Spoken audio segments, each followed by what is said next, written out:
Broadcasting from the business capital of the world, this is the Podcast Business News Network. All right, coming right back at you with somebody that can answer questions and help you heal all through different types of energy modalities, right down to psychic readings, Reiki, sound healing, and also astrology, which she demonstrated so beautifully last time we got together. that was really cool, gotta say. She's back with us today. We're going to look at Oracle and Tarot cards. What's up with these cards? What's going on here? You probably have heard about them. Let's dig deeper into this, and maybe even give you an example of how it all works. Jamie Serrato is back with us today. How you doing today? I'm doing great. It's so good to see you again. You too. And I wasn't even aware until we jumped in a second ago that you do card readings. Do you do both tarot and oracle? Yes, they're both tools that I use differently for different things, and I do use both of them. What's the difference? So tarot cards go back a really long way. They have 4 suits, and they have the major arcana and the minor arcana. They are better for very specific questions. A lot of times if I have like a client who is wanting to know if they should move or they should relocate, tarot cards are really good for giving specific answers. And they're really good for just yes or no questions as well. Tarot cards have 4 suits. One is fire, one is water, one is earth, and one is air. So the air suit, which is the swords, is more about the mental plane. So, for example, there are some cards that will show us that we're in a state of a lot of anxiety and worry, like the 9 of Swords. If you pull that card, it usually means somebody is very upset, anxious, having sleepless nights. And then we have, for example, the Ace of Swords, which is more about truth and clarity. So each suit, it starts with the ace and it goes all the way up to the king. And each card represents a different concept. And when we pull cards, we can put concepts together to tell a story. And those stories are very much up to the individual reader, how they choose to interpret those cards. Oracle cards are similar. They don't all have 4 suits the way tarot cards do, but they can have a variety of different meanings depending on the deck. For example, we have this deck here. It has the broken heart card. And it has other cards like that can show things going on in relationships, like if there's a breakup, if you want to know, like, is an ex thinking about you, or is your relationship likely to work out, things like that. They can show us a picture of the type of energy that is in the situation. Now, I don't know if I have this right, but I thought I had heard that tarot cards can be darker, in terms of what presents after they're pulled than oracle. Is that right? There is more fear associated with the traditional tarot. People tend to get a little bit spooked by it because it does have cards like the 10 of Swords, which it depicts a man laying on the ground with 10 swords in his back. So many oracle card decks will not have any negative cards because some people do get spooked and scared when they see a tarot card, like the death card, for example. But a lot of times these are just speaking of metaphysical endings. It's not that there's actually a death, there's just an ending. So part of working with tarot cards is clearing your fears around negative things happening, because even when something negative happens, it's happening for you. It's not happening to you.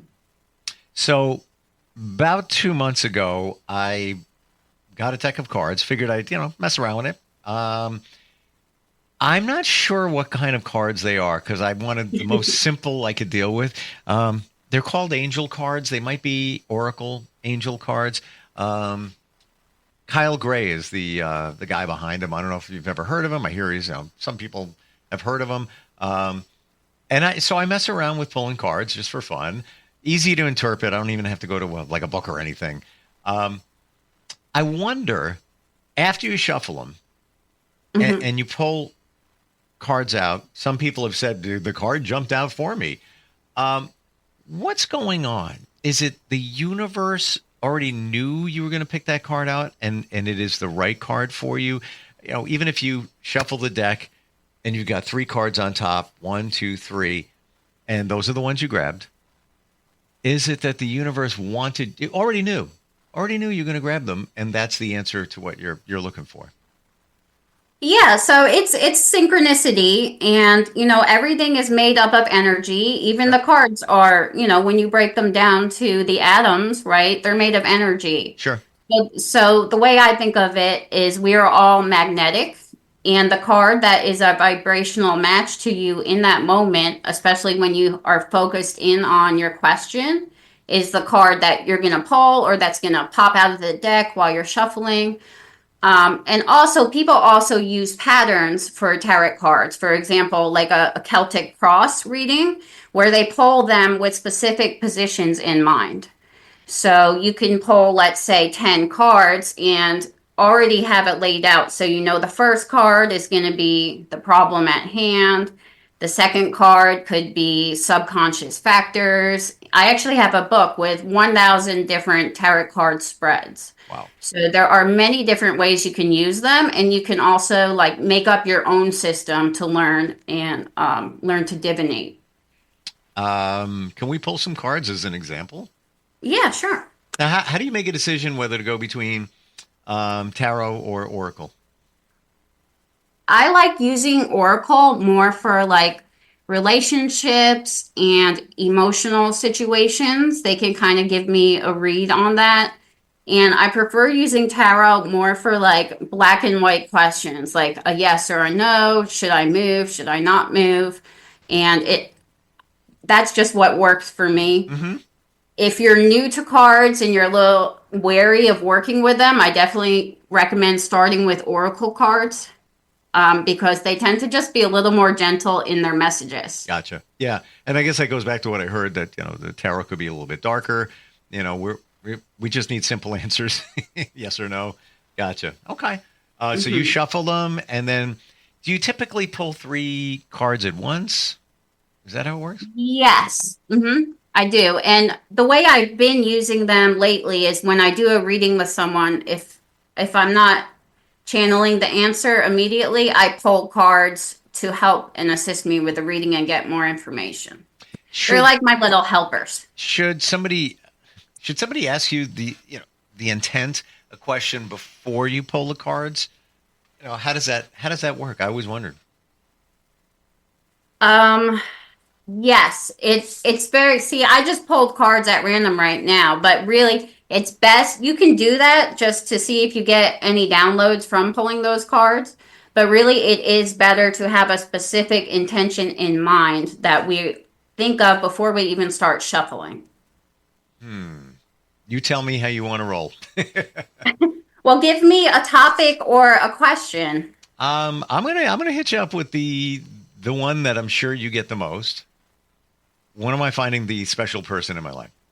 Oh, are you single? Mm-hmm. Okay, I'm gonna pull tarot cards for that because they're better with timing. So I can usually tell if something is coming fast. That's what I was going to say. From the tarot cards. I was going to rephrase that question. Will I meet that special someone in the next 2 months? That is a great way to phrase the question. Okay. For sure. So for that question, I'm going to pull just one card, and it will be a yes or a no. But I like 3. It gives me more of a chance. No, I'm kidding. Well, we can pull a couple more. No, I'm kidding. Yeah. Let's go with the 1. You know what? I do it at home, and I pull 3. Obviously, I don't know what I'm doing. It's just for fun. But yeah, that's interesting, pulling 1. I've never thought of that. I always thought, got to be 3. But 1, just really hyper focuses on this is the answer. Okay. I'm getting a yes. I pulled, what did you get? What do you see? so I pulled the Nine of Swords, but it's reversed, which Does that mean when a upside card, down? Upside down? yes. Okay.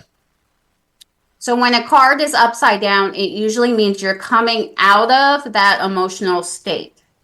So this is the Nine of Swords, which may mean you may have been worried about when am I going to meet this person, right? So being that it's upside down, it shows you coming out of a state of worrying about meeting the right person. And there's something else involved there. Don't even need to get into it, but that makes perfect sense. Seriously. It really does. Wow. Yeah, how can we do another example? It would be another question or... Well, I did pull two more. So I also pulled the Eight of Cups in reverse. The Eight of Cups usually has to do with leaving a situation that is not good for you. So I don't know if you went through a breakup or even if you've just been on some dates maybe that didn't go very well, but it's in reverse. So that's telling me that you're not having to leave an unhealthy relationship. It's saying that you may be walking into a healthier relationship. Interesting. Okay. I understand what you're saying. I really do. And then finally, we pulled the Six of Wands. So that's really, it's like having three yeses, because the first two were negative cards, but they were upside down, which makes them positive. And then the third card is the Six of Wands, which means victory. Wow. So I do get a yes on that. Yeah. Well, not just a yes, but a reinforced yes with that last card. Yes. How do you know how to interpret? Is it just based on experience? I wouldn't say experience alone is enough because for many years I was kind of like you. I just played around with the cards. Mm-hmm. But I think it was really when I began to trust my spirit guide that I began to be able to accurately read the cards. Because it's like you said, there are so many different ways you can interpret one card, right? So you really, when you're doing a reading for someone, you have to listen for your guidance to be able to hear the correct interpretation of that particular card. But I went through a process with my guides and they taught me how to read them. I was just going to say something very similar to that. When you are pulling cards, are your guides guiding you within your mind? Are you hearing anything? Getting a download when you interpret a card for somebody? Yes, I use downloads. Like 95% of the interpretation is probably coming from my spirit guide. Wow. Can you pull a card or three based on just, are you going to pull cards and this is for everybody. Let's say a reassurance of what's going on in the world or anything like that? Yeah, sure. We could pull a couple cards about like the new year that's coming in for our country. Okay. Monday will be inauguration day, and I'm actually having a crystal bowl sound bath gathering here locally to celebrate just the new energy coming in for our country. Yeah. And not even talking about politics. It's just something different. Yeah, exactly. I mean, it doesn't matter what your political affiliation is. Either way, it's a new year. And whoever is president, I want them to be successful because they're in charge of my country, right? Yeah, 100%. All right. So why don't we roll on that and see what we got? Okay. Yeah, this is a very positive reading. Okay, I pulled the Star. So the Star has to do with wish fulfillment, and it also has to do with aligning with the soul's purpose. So that tells me that there's a positive, high vibrational energy. We're being supported by spirit as a country. Our country should be like a family. So we're being supported by spirit for all of us to begin exploring our higher calling. And then here we have Seven of Wands, which is about defending your emotional boundaries. But since we pulled it as a reading for kind of the U.S., I would honestly see this as a way of securing the border. So Interesting. different cards in different contexts can be interpreted differently. And then we have Five of Cups reversed. Five of Cups is about sadness. It's about being broken. It's about feeling broken, feeling not good enough. But in this case, it's upside down. So potentially that could show the country coming out of a phase where it was in a very unhealed state. And maybe that turning around and more healing energy coming in for us as a country and a family. Interesting. Wow. Uh, when did you start reading cards? I was probably about 18, 19 years old. And I'm 35 now. So I dibble dabbled with them for a long time. I was just a fanatic about everything spiritual. And then just recently, I basically signed a contract with my guides to learn how to read them for other people. So it's kind of like they've always been in my life. I've always had spiritual stuff around me, books, cards, that kind of thing. And I'm just now learning how to turn it into a profession.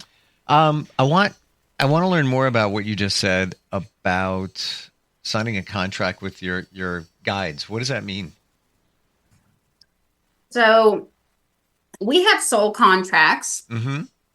that we are meant to fulfill. We are meant to do something when we come to earth. We don't just incarnate, for no reason. We're all here to learn things, and we're also here to perform jobs.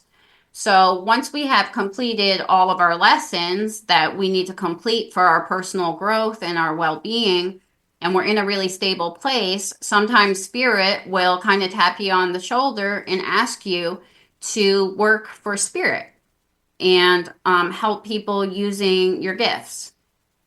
So that I see that as a soul contract. I get downloads. So for me, it was very much, I woke up that morning and my guide said, you signed a soul contract and you're going to be quitting your job soon. So for me, it's very cut and dry. I know most people don't experience spirit like that, but that's kind of how they work in my life. So this is the soul contract was for you established a while ago, long time ago. Is that at birth? Um, so this contract that I signed it last summer. And it was very, very sudden. I woke up, I was told that I signed it. I had been very unhappy at my job, but it began being created at that moment. It hasn't fully come into fruition yet, but that was the time I was notified. Like I was told, you're going to be working for us. You're going to be coming out fully as the spiritual person that you are and not hiding it anymore. And it's been a long process, almost like an initiation, of learning how to hold more energy and more power and being able to interpret what my guides are saying at a very clear and accurate level in order to be given the responsibility of having a job where I help people spiritually. So is it possible for us to sign a soul contract, but we didn't intend to? Or is it, yes, you did. That's what you're here for. It is. And you asked if it was from birth.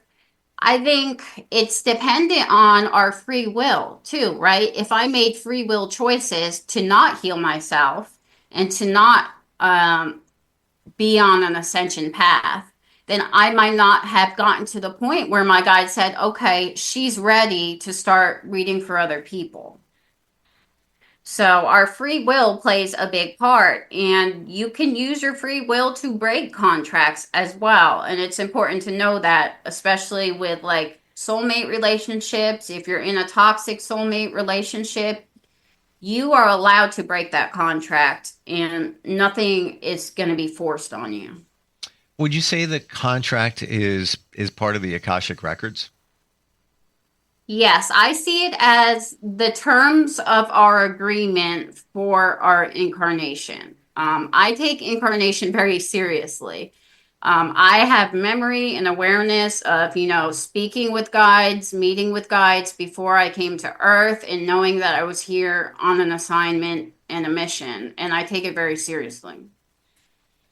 I get what you're saying, and I feel I existed around the 1800s. That's I really cool. do. I have this affinity, quick story, for the 1800s. Like, I love looking at photographs. I love looking around the 1850s where photography was just starting, and you could actually see real stuff as opposed to somebody drawing something. But I would look at the clothes and be like, man, how do they do that? I mean, that's, looks like today, but, they didn't have machines or anything like that. I could stare at pictures forever. So fast forward to, I met a genealogist, didn't have a close connection with my father and family and all of that, but gave a couple of basic pieces of information. Through Ancestry, I found out that I'm Lithuanian, never knew I was. And she was able to trace back and found out that my father's father was from Lithuania, was a tailor. So he made clothes, worked his butt off, and was able to make enough money to bring his family to New York and did very well for himself in New York City. She was even able to find the street that he lived on. And I look at that. So he was a tailor. That's in my, I guess, my DNA. And here I am looking at the 1800s. Maybe I was even looking at his work and not even knowing it. So for me, that's validation of maybe I existed around that time. I don't know. But I've heard tons of stories of people even saying, going to a somebody that does a past life regression, and this somebody who does that told me the story that she met this gentleman and said, yeah, this is what I'm getting. You were shot in the back when at another 1700s. And he said, I can't believe you're saying that, because I've had a pain in the middle of my back in just a central spot, not like a just pinpointed pain. He says, forever. I can't even remember when I've never had it. To me, that sounds like maybe there's something there. I don't know. Yeah, a lot of times if someone had a traumatic death, especially in a past life, that can, like you said, you may have a birthmark there, or you may be afraid of water if you drowned in a past life. There's definitely signs and symptoms that you died in a specific way or that you lived in a specific way. I feel very close to Egypt, and I resonate with that culture a whole lot. Wow. This is fascinating. Great talking with you today. Learned a lot. Thanks for validating a lot of things as well. Jamie, if somebody wants to find you, either for reading of any type, coaching, any of that, anything spiritual, how do they find you? It's www.calmerwaterscoaching.com, or you can call me at 228-332-6024. Calmer Waters is like the best name ever. It is. Thank you. It speaks peace to me, and I think that's the most important, love and peace in life. If you don't know what peace is until you don't have it. And when you realize it, i.e. waters that are calm. Thanks again for being here, and looking forward next time we get together. Thank you. We'll be right back.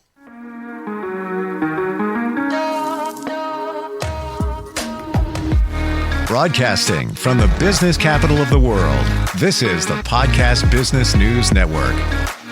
Adopt US Kids presents Multiple Choice Parenting. Your daughter just had her first breakup. Do you A, put yourself in her shoes? How could he do this to you? And for Sheila, she has split ends. B, console her? Oh, sweetie, this is going to happen a lot. 4, maybe 5 more times before you get married. C, take charge? Got to get this all straightened out. Give a little talking to, man to man, mano a mano. Hey, Steve! Is now a good time? No?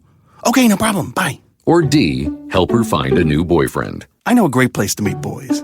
The internet. Nice, single boys. Never mind.